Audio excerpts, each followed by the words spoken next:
Render graças ao Senhor porque Ele é bom e as suas misericórdias duram para sempre. Voltamos aqui no capítulo 31 de Gênesis, na fuga de Jacó de Padã Harã.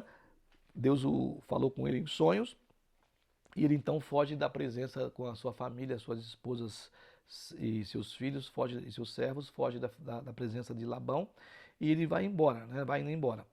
Depois o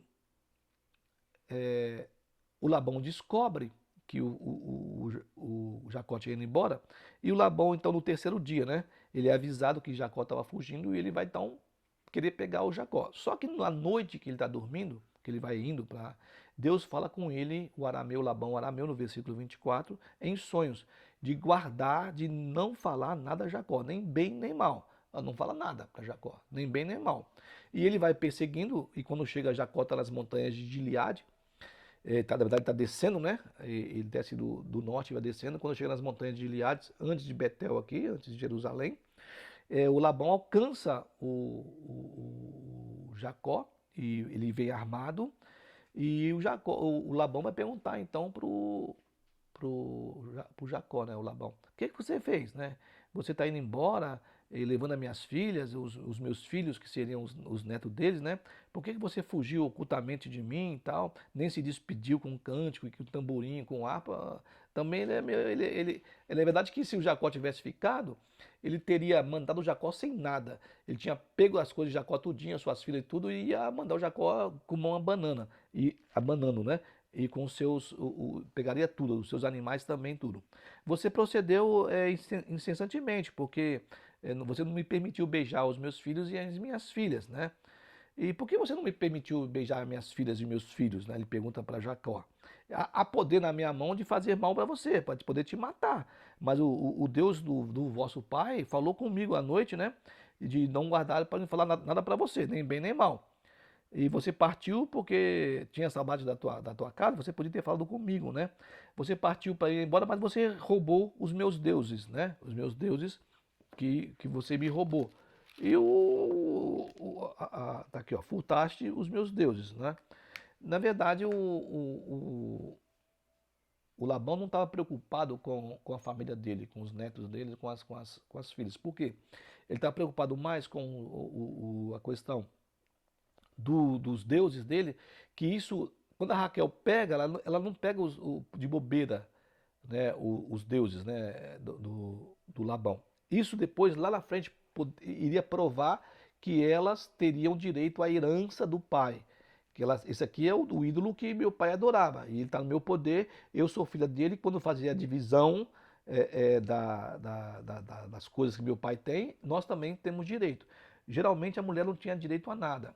Isso depois vai cair também com Moisés, que as mulheres vão ter filhos, vão ter direitos, né?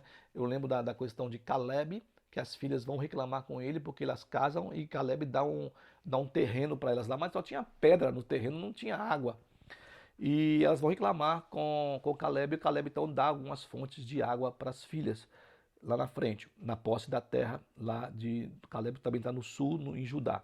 E depois vai ter também, as filhas vão ter direitos também, né? Então lá, esse aqui era uma segurança, era um seguro da Raquel com a Lia, de que eles tinham direito à herança do Labão. Por isso que ele está preocupado com o ídolo dele, né? Bom, aí o que acontece, né? O Jacó não sabia de nada e ele falou assim: então você procura no acampamento. Aquele que tiver com o ídolo não vai viver. Mal sabia ele que era Raquel que estava com o ídolo do pai. Que não viva, porque eu não sei de nada, né? Aí o Labão sai de tenda em tenda procurando o ídolo dele, e a Raquel, espertamente, quando descobre que o pai vai vir investigar, ela se assenta em cima do ídolo, né? Ela senta em cima do ídolo, e quando o pai entra na, na tenda dela, ela diz para o pai: olha, o senhor me desculpa que eu não me levanto diante de ti porque eu estou menstruada, no caso, né? Aqui diz que estava nas regras das mulheres. E o pai também não podia tocar nela porque ela estaria impura e o pai não tocaria nela também. Então o pai aceita, ela fica sentada, só que ela está em cima do ídolo, escondida, dando golpe no próprio pai.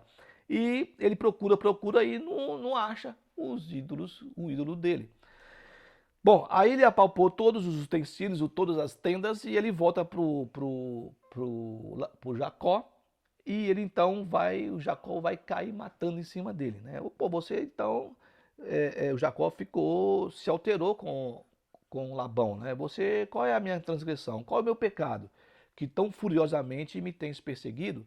Aí ele vai falar algumas coisas. Aí nós vamos entender mais ou menos o tempo de 21 anos que o Jacó ficou, 7 anos por Lia, no caso, foi, né? 7 anos pela Raquel e depois mais 7 anos de trabalho e que ele foi ficando rico.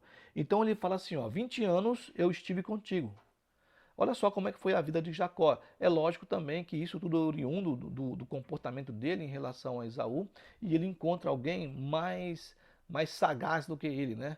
Alguém que era muito mais enganador do que ele, e ele toma o chapéu. Se não é Deus na vida dele mostrando para ele como ele deveria fazer com as ovelhas, com as vacas, com o gado lá, e ele foi ganhando riquezas, ele não teria nada. Então ele vai falar agora para o Labão o que Labão fez com ele. E Labão se aproveitou muito dele, né? Eu não tenho dó de Jacó, não. Não tenho dó, não, porque ele era carne de pescoço também, né? Isso aqui é a consequência da maldade que ele fez lá com o pai e com o irmão dele. 20 anos eu estive contigo, as tuas ovelhas e as tuas cabras nunca perderam as crias, e não comi os carneiros de teu rebanho. Nem te apresentei o que era despedaçado pelas feras. Sofri o dano da minha mão, o requerias, assim o furtado de dia como de noite. Quando era furtado algum animal e o pastor estava tomando conta, ele tinha. Por isso que existe um texto da Bíblia, dos profetas menores, nós chamamos, de que o leão pega a presa. Aí as pessoas usam esse tipo de narrativa para dizer que é Satanás que pega. Não tem nada a ver. Quando o leão pegava um animal, ou mesmo um urso, alguma coisa, e o pastor tinha que brigar com o leão, cara. Foi isso que o Davi fazia, brigava com o leão, com o urso. O texto fala que o Davi matou o leão, matou o urso. Por quê? Porque ele tinha que dar conta para o seu empregador do animal que estava faltando. Então, pelo menos se ele fosse lá brigar com o leão e tirasse um pedaço do animal para mostrar para o cara, ó, foi o leão que estraçalhou aqui o animal e eu tentei pegar, ele seria livre da questão dele de retornar o pagamento para o seu empregador. E aqui ele fala, olha, quando sumia eu tinha que dar conta, eu não tinha culpa, cara. Mas você fazia eu dar conta dos animais que eram perdidos aqui, né? Você requeria da minha mão, assim furtado como o que era roubado pelos ladrões, de dia e de noite, não tinha jeito, eu não podia estar toda hora lá. E você não queria saber, você queria que eu pagasse para você os animais. E então eu estava consumido pelo calor e também pela noite, pela geada, o sono me fugia aos olhos. Então esse cara também, o Jacó, sofreu muito também, né? Nesses anos que ele ficou ali com Labão, o Labão suplantador, um suplantador mor. O Jacó era o suplantador enganador, ainda aprendiz. E o Labão, suplantador, enganador, já mestre, né? Doutor na coisa. E 20 anos permaneci em tua casa, 14 anos te servi por tu duas filhas, sem ganhar nada. Ele trabalhou 14 anos por causa de Lia e por causa de Raquel. Só depois dos últimos 7 anos, 6, 7 anos, que ele então vai aumentar a fortuna dele, né? E 6 anos por teu rebanho. 10 vezes me mudasse o salário. Bom, o seu salário é esse. Daqui a pouquinho mudava, via que ele estava ganhando com aquele negócio lá, ele mudava novamente. Aí daqui a pouco ele via que ele estava ganhando novamente, o Labão via que o Jacó estava ganhando, ele mudava de novo o salário do cara. Se não fora o Deus de meu pai, o Deus de Abraão e o temor de Isaac, por certo me despedirias agora de mão vazia. É interessante porque nesse é o único lugar que nós vemos essa questão do temor de Isaac, né? No 42, ele diz aqui no hebraico, se não fosse Elohim, o Deus de meu pai, o Elohé do meu pai, e o tremor de Isaac, né? Esse tremor aqui não é de medo, né? Mas é de respeito. Me despediria agora de mãos vazias, aquilo que eu falei, se ele tivesse ficado, e ele estava lá longe, quando ele voltasse, dizer, olha, eu vou embora, tal, tal, o cara tinha tomado os netos, os filhos dele de Jacó, os netos de Labão, as mulheres dele e toda a riqueza que ele tinha. E ele ia voltar sem nada para a terra da Palestina aqui. E aí o Labão vai dar uma de, né, aqui, né, as filhas são minhas filhas, os filhos são os meus filhos, os rebanhos são os meus rebanhos, ele fala, né? Que possa fazer hoje a essas minhas filhas ou seus filhos que eles deram à luz, Vamos fazer uma berite, uma aliança. Eles erigiu ali uma coluna e eles vão fazer aquela questão do, da confraternização, da comunhão, que é a comida. Vão pegar aquele montão de pedras e vão erigir ali e vão comer, selando então essa berite aqui. E o Labão vai dizer, ó, seja essa questão, né, esse montão de pedras, né, seja uma testemunha entre você e mim de que você não vai passar aqui para me destruir e eu também não vou passar para destruir você e você vai cuidar bem da minha família, né? E que o Senhor, entre mim e ti, faça o julgamento quando nós nos separarmos aqui. Se você maltratar as minhas filhas e tomares outras mulheres, olha só, não estando ninguém conosco, atenta que Deus é testemunha entre mim e ti aqui. Aí disse mais Labão a Jacó, eis que aqui está o montão, essa coluna de pedras, seja o montão testemunha, e seja a coluna testemunha, de para mal não passarei o montão para lá, e tu também não passarás o montão para cá, para fazer mal uns ao outro. Aí, aí vai combinar aqui a questão do Deus, o Deus do Jacó, né? E o Deus do Labão. O Deus de Abraão e o Deus de Naor, o Deus do pai deles, julga entre nós. E jurou Jacó pelo temor de seu pai Isaque. E o Jacó oferece um sacrifício e depois então o Labão se levanta na manhã, amanhecendo lá, beija suas filhas e vai embora. Nessa questão, nesse momento de que eles fazem esse juramento em nome do Deus do Jacó e o Deus do Labão. Na continuidade, no capítulo 32, no caso, o Jacó desce então das montanhas de Gileade e ele vai caminhando para mais baixo ainda, para chegar lá no local que ele ia estabelecer. E ele segue o seu caminho. Interessante que os mensageiros de Deus, né, os mensageiros aqui de Deus no capítulo 32, vão acompanhando o Jacó e ele vai encontra esses mensageiros de Deus, o Jacó, né? E ele quando vê isso, é interessante que ele vê os mensageiros de Deus lá, quando ele está subindo para Padan Aram, lá em Betel, que ele está deitado, ele vê a escada e ele subindo, dá a impressão que não tem anjo voando, né? Anjo tem que precisar de escada para descer do céu até a terra, porque ele vê uma escada e os anjos descendo e subindo pela escada, não vê anjo voando, né? É interessante. E aqui ele está vendo também esse acampamento de anjos. Pô, mas como é um acampamento de. A gente fala anjo, mas os mensageiros de Deus. E eles chamam então Manaim. Manaim, que é os exércitos de Deus. E nesse interim ele está mandando mensageiros para o irmão dele, Isaú, dizendo que ele ia voltar, né? Porque até aqui, por enquanto, o pai não tinha morrido. Nós pulamos para o capítulo lá para frente, 35, para falarmos sobre a morte de Isaac, mas por enquanto aqui o Isaac não havia morrido e ele ia se encontrar com o pai dele. E ele então manda a informação para Esaú de que ele estava chegando, né?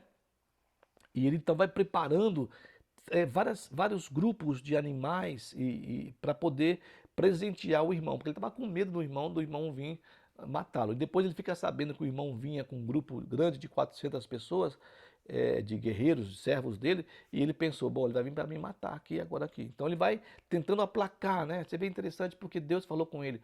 Essa coisa tem que ser bem precisa mesmo, né? A gente entender quando no nosso meio tem muita questão de profecias, eu chamo de profetadas também, tem muita gente abusando, usando o nome de Deus para poder entrar na sua casa e ganhar a sua confiança e pegar dinheiro de você e fazendo profecias por dinheiro. Quando Deus fala, e é Deus mesmo, né? E aqui nós vimos o texto que Deus falou com ele em sonho. Foi Deus, não foi ninguém que veio, não foi quem quer que seja, ou mulher ou homem que se diz profeta, e ele vai então falar, não esquecendo que não existe mais profeta como no Antigo Testamento. Hoje não existe, e nem no tempo de Jesus existia mais profetas, porque Jesus ele declara claramente de que João ele era o marco entre os profetas do Antigo e os profetas que viria para frente. Por que isso aqui? Ele fala que não haveria mais profetas igual João, nem antes nem depois, porque o maior dos profetas, de todos os profetas, já veio Jesus. Então não tem sentido de vir outro profeta. E o pessoal fica chamando essas pessoas aí que são trambiqueiras de profetas. Então não existe profeta porque o maior profeta já veio. E aqui nós vemos Deus especificamente falando com o Jacó. E ele tem medo. É interessante, né? Porque quando as pessoas falam, e eu creio que pessoas que têm esse dom, né, de ser usado por Deus de revelação, a gente conhece algumas coisas assim, e nós temos ali, acreditamos também, você fica aí meia em dúvida, mas aqui no caso aqui foi Deus por várias vezes que falou com ele, e ele vai temeroso, e você percebe que ele está arrumando um outro ardil, né, ardiloso, que ele quer aplacar com riquezas, porque ele também, olha, é interessante, ele fala que se Deus abençoasse ele, que ele ia dar o dízimo. Então ele está pensando em riqueza, tá certo? E aqui também ele está pensando que riquezas também ia amolecer o coração de Esaú, sendo que é o pensamento dele em relação de que o irmão também gostava de riqueza. Então ele separa grupos de animais para ir mandando os seus servos na frente para encontrar com Esaú. Então vários grupos. Aí quando Esaú encontrasse com esse grupo, o que é isso aqui? Não, é o seu servo Jacó que está mandando humildemente para você, para ir aplacando, né? Tentando aplacar com riqueza. Bom, então ele tem bastante riqueza, vamos lá tal. E é o pensamento de Jacó. E ele vai mandando então esses animais aí. Aí ele tem a informação de que o Esaú está vindo com 400 homens com ele no versículo 6 do capítulo 32. E ele pensando, aí agora vai vir, o meu irmão vai matar, Esaú vai vir com um bando, né? E aí o Jacó vai orar a Deus, de novo, né? A oração de Jacó. Ó Deus de meu pai Abraão e Deus de meu pai Isaac, ó Senhor que me disseste, torna, ele vai repetir o que Deus falou com ele, mas mesmo com medo, o Senhor mandou, torna para a terra dos teus pais, que eu vou te abençoar, e eu sou indigno de todas as misericórdias, de toda a fidelidade. Isso é verdade, que Deus, a resede de Deus aqui para com ele, na terra do Labão, que fez comigo, usando, me dando, né, como eu sou servo, e como apenas um cajado eu atravessei esse Jordão aqui, e agora sou 2 bandos, né? A prosperidade que Deus derramou sobre a vida dele, né? Livra da mão do meu irmão Esaú, porque eu temo, ele estava com medo realmente do irmão, tá certo? Para que não venha e mate as mães e os filhos, né? E tu disseste para mim, certamente eu te farei bem e dar-te a descendência como a tua descendência, como a areia do mar, que pela multidão não se pode contar. A promessa que foi feita para Deus, Deus então fez a promessa e ele repete a promessa que foi feita a ele. E então passa aqueles animais para ir para o irmão dele e vai separando ali. E aí ele fala, ele pensa com ele no versículo, ele acabou de orar a Deus, e no versículo 20 ele fala, eu vou aplacar a ira do meu irmão, né, com esses presentes que vai antecedendo a chegada dele, né? Depois eu vou vê-lo, verei a Esaú, e porventura me aceitará a presença, né? Ele novamente pensando na questão da riqueza, que para ele era importante a riqueza, de que o irmão tinha também o mesmo sentimento de riqueza. Eu vou aplacar ele, né? E aquele à noite ele ficou no acampamento, e depois de manhã ele passa o pessoal pelo rio, e ele fica sozinho. Ele passa as mulheres e as crianças tudo para o rio lá, e ele vai transpor o val do Jaboque. O Jaboque significa efusão, né? Lugar de luta. E ficando ele a só com Deus, algumas pessoas dizem que ele tinha fome de Deus, e eu acho que mais aqui ele está com um maior medão mesmo de encontrar com o irmão, e vai buscar Deus. E lutava um homem, Ish é a palavra, né? E não era anjo aqui, a palavra aqui é Ish. Então nós temos aqui, e Ish é homem, não é anjo. As pessoas falam que Jacó lutou com. Aqui, ó. E restou Jacó sozinho, e lutou homem com ele, até subir o alvorecer. Que homem que era, não sei. Não era anjo. Para começar, a palavra anjo não existe lá. Ela vem do grego. É mensageiro. E aqui tá. Não sei se temos tempo ainda para falar mais alguma coisinha. E ele está nessa luta com esse anjo, e nós vamos parar por aqui nesse travessia de Jacó o Val de Jaboque, nessa luta com este Ish, com esse homem que não é anjo, mas é um homem. Depois a gente vai saber o que está acontecendo aqui. Mais uma vez, Deus abençoe a sua vida, em nome de Jesus.